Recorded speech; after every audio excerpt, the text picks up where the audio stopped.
presentation, which is an outreach ministry of Northeast Philadelphia Community Church. My name is the Reverend Kevin Lockett, and I am here with Reverend David Owens. We are pastors here at Northeast Philadelphia Community Church. Today, we want to continue in our installments talking about being thankful and being grateful to God.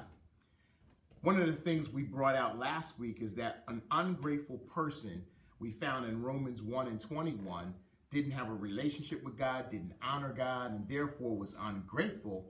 Their thoughts and the things that they did became unfruitful. Well, one of the things I hope we understand is that God is a loving God who cares for us with an everlasting care, with an everlasting love. And so what does he do? He blesses us with freedom of choice. That is the way he made us, that we can have a choice in what we do and how we decide things and whether if we follow him or if we not, or if we want to take a little bit or not. I believe it's best as a believer to be all in, to commit yourself, make Jesus your Lord and Savior. But I'm reminded of a passage in Luke where we have the prodigal son.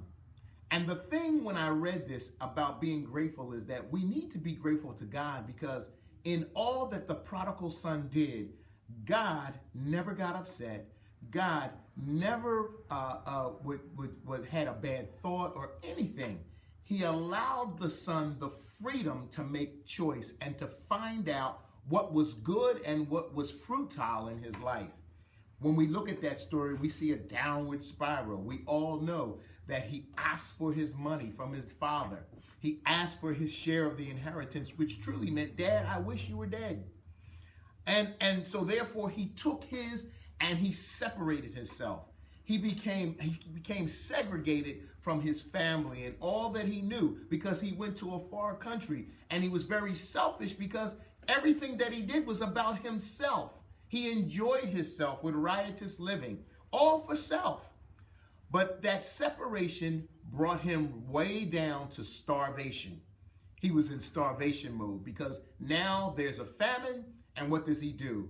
He goes and partners with someone of that town where he's at, and they gave him a job to feed swine, a job that was way below his privilege. And so as we read on in the story, we find out that he comes to himself.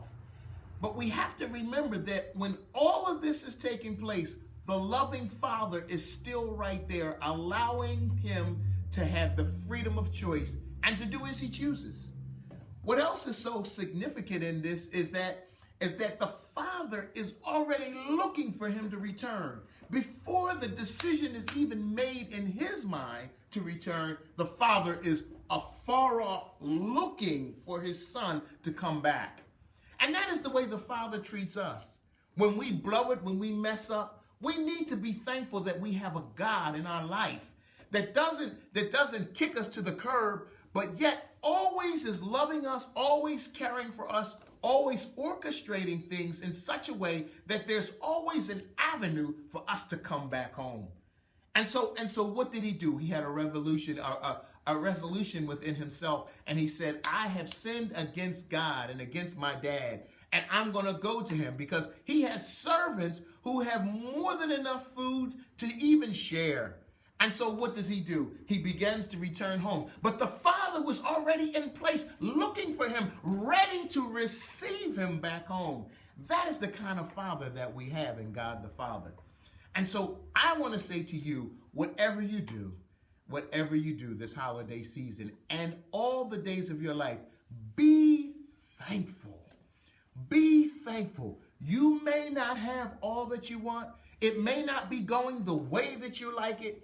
It may not be all that you dreamed it to be or all you expected it to be. But guess what? You're alive. You're well. And you can work to make it better with the help of the Lord. You can continue to do the will of the Father. You're with him, and he's in you, and you're in him, and you can continue to work. Because no matter what, no matter how bad we blow it, or no matter how good we do, or how messed up we make it, he loves us with an everlasting love. And the choice is yours. My brothers and my sisters, at the end of this program, Pastor Owens is going to come and share some other information with you. And so you can get in touch with us and continue to be in communication.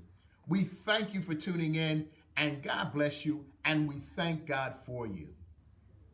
I want to personally thank Pastor Lockett for that marvelous word. Also, I want you to comment, and I want sometime during your walk that you also comment and thank him for that word, because that's a great word about you can never fall too far, that he can't come back and then he can embrace you and love you, and be thankful for that.